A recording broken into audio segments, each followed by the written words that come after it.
Resonance particles. इस video में हम रेजोनेंस पार्टिकल्स को समझेंगे। 1960 में कई ऐसे पार्टिकल्स डिस्कवर किए गए जिनका लाइफ टाइम बहुत कम था। इन पार्टिकल्स का एग्जिस्टेंस बहुत थोड़ी देर के लिए होता था। ये केवल 10⁻⁻23 सेकंड तक ही एग्जिस्ट कर पाते थे। वह एटम के बाहर ही नहीं निकल पाते थे और एटम के अंदर ही समाप्त हो जाते थे। इस कारण से इनका डिटेक्शन किया जाना बहुत कठिन था। यह पार्टिकल्स कभी अस्तित्व में थे, यह केवल इन पार्टिकल्स के डिके प्रोडक्ट्स की स्टडी करके ही पता लग सका। इन पार्टिकल्स को रेजोनेंस पार्टिकल्स कहा जाता है क्योंकि नॉर्मल एनर्जी स्पेक्ट्रम में रेजोनेंस पीक्स द्वारा ही इन पार्टिकल्स की पहचान हुई। तो इन पार्टिकल्स की पहचान नॉर्मल एनर्जी स्पेक्ट्रम में रेजोनेंस पीक्स के कारण हुई। इस कारण से इन्हें रेजोनेंस पार्टिकल कहा गया। जनरली इन पार्टिकल्स को एलिमेंट्री पार्टिकल्स की लिस्ट में इंक्लूडेड नहीं किया गया because of their short life time. In resonance particles की लाइफ टाइम बहुत कम होती है, 10⁻⁻23 सेकंड होती है, इसलिए इनको जनरली सामान्यतः एलिमेंट्री पार्टिकल्स की लिस्ट में शामिल नहीं किया जाता। कुछ रेजोनेंस पार्टिकल्स स्ट्रेंज पार्टिकल्स हैं, कुछ नहीं है। कुछ बेरियंस हैं, कुछ नहीं है। बहुत तेजी से डिके होने के कारण उनके नेचुरल प्रोसेस को किसी भी कंजर्वेशन लॉ से नहीं रोका गया।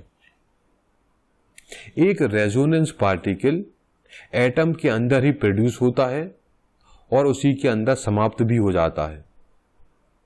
अभी तक 200 रेजोनेंस पार्टिकल डिस्कवर किए गए हैं।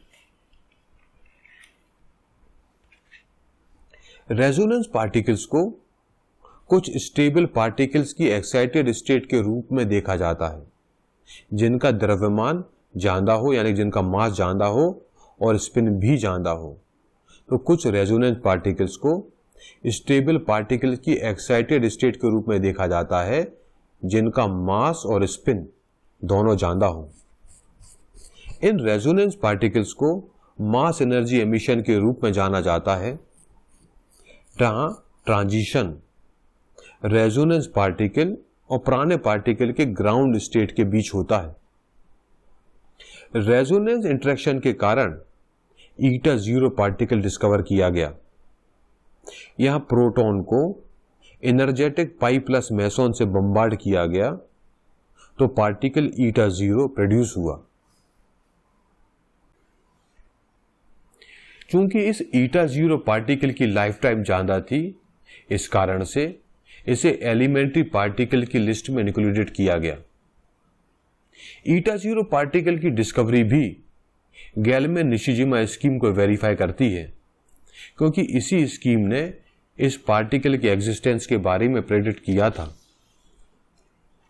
हालांकि पहला रेजोनेंस पार्टिकल डेल 33 1950s में फर्मी और उनके साथियों द्वारा शिकागो में डिस्कवर किया गया। Classification of resonance particles. Resonance particles को 3 ग्रुप्स में क्लासिफाई किया जा सकता है। पहला, बेरियन रेजोनेंसेस। वे पार्टिकल जिनके पास बेरियन नंबर B=1 होता है और जो मेसॉन व एक स्टेबल बेरियन में डिके होते हैं। फिर मेसॉन रेजोनेंसेस। वे पार्टिकल जो मेसॉन्स में डिके होते हैं उन्हें मेसॉन रेजोनेंसेस कहा जाता है। इसी प्रकार वे रेजोनेंस पार्टिकल्स जिनके स्ट्रेंजनेस नंबर नॉन जीरो होती है स्ट्रेंज रेजोनेंस कहलाते हैं। अब हम एक पार्टिकल लेते हैं A जो इस प्रकार डिके हो रहा है, A=B+C। जब पार्टिकल C पार्टिकल B को स्कैटर करता है तो पार्टिकल A की इंफॉर्मेशन मिलती है। इस प्रोसेस पर रिएक्शन रहती है B+C = A=B+C। डिके प्रोडक्ट की एनर्जी मोमेंटम कोरिलेशन से रेजोनेंस पार्टिकल के एग्जिस्टेंस के बारे में इंफॉर्मेशन मिलती है।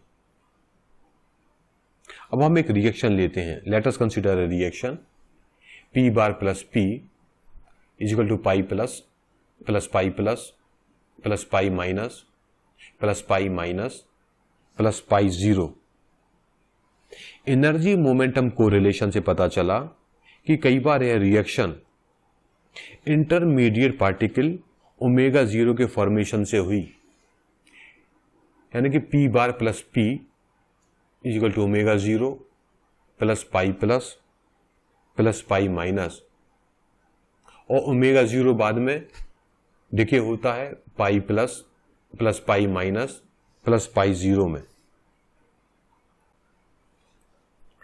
तो इस तरह से पार्टिकल की resonance peak pi plus P और pi minus P scattering experiment से पता लगी। तो जो हमने रिएक्शन देखा था pi bar plus pi is equal to omega zero plus pi minus, फिर ओमेगा जीरो भी डिके हो रहा है pi plus pi minus plus pi zero में। तो यहां पे जो हमको रेजोनेंस पीक मिलती है वो रेजोनेंस पीक पाई प्लस और प्रोटॉन स्कैटरिंग तथा पाई माइनस और प्रोटॉन स्कैटरिंग एक्सपेरिमेंट से पता लगी। परंतु स्कैटरिंग एक्सपेरिमेंट से बहुत कम रेजोनेंस पीक की इंफॉर्मेशन मिलती है। जो रेजोनेंस पार्टिकल्स स्कैटरिंग एक्सपेरिमेंट से डिटेक्ट नहीं हो सके वे एनर्जी मोमेंटम कोरिलेशन से डिटेक्ट हुए। जो पार्टिकल्स स्कैटरिंग एक्सपेरिमेंट से हमें डिटेक्ट नहीं कर पाए हम उन पार्टिकल्स को हमने एनर्जी मोमेंटम कोरिलेशन से डिटेक्ट किया। माना कि पार्टिकल ए दो मोड से डिके हुआ है। पहला मोड 2 पार्टिकल डिके है, A is equal to B plus C, और दूसरा मोड 3 पार्टिकल डिके है, A is equal to B plus D plus E. 2 particle decay mode में पार्टिकल बी की एनर्जी को एनर्जी मोमेंटम कंजर्वेशन लॉ से पता लगाया गया, A is equal to B plus C. माना कि सी एक रेजोनेंस पार्टिकल है और यह इतनी तेजी से डिके हुआ कि इसे डिटेक्ट ही नहीं किया गया। तो पार्टिकल सी जो डिके हुआ इसको 2 स्टेप में डिस्क्राइब किया जा सकता है, A is equal to B plus C, और फिर सी जो है वो डिके होता है डी प्लस ई में। तो हमको A is equal to B plus C मिला और सी डिके हो गया डी प्लस ई में। तो हमारी रिएक्शन थी A is equal to B plus C और सी डिके होता है डी प्लस ई में। रेजोनेंस पार्टिकल सी को डिटेक्ट नहीं किया जा सका, परंतु उसके एग्जिस्टेंस के बारे में इंफॉर्मेशन पार्टिकल ए के डिके होने की मेथड से पता लगी। यदि इनिशियल स्टेट में एक पार्टिकल ना होगा 2 पार्टिकल हैं तो रिएक्शन होगी F plus G is equal to B plus D plus E. इसी को हम लिख सकते हैं F plus G is equal to B plus C, और सी डिके हो रहा है डी प्लस ई में, जहां सी रेजोनेंस पार्टिकल है और इसे F प्लस जी रिएक्शन के डिके प्रोसेस से डिटेक्ट किया जा सका। इस मेथड से 1960 में ऑल्स्टन और उनकी टीम ने रेजोनेंस पार्टिकल Y1 स्टार को डिटेक्ट किया। इस वीडियो में हमने रेजोनेंस पार्टिकल्स को समझा। यदि आपके कोई डाउट है या क्लैरिफिकेशन है तो आप स्क्रीन पर दिख रहे मेल के थ्रू कांटेक्ट कर सकते हैं। तो जिसके दूसरे वीडियो देखने के लिए स्क्रीन पर दिख रहे वेबसाइट पर विजिट करें। थैंक यू, धन्यवाद।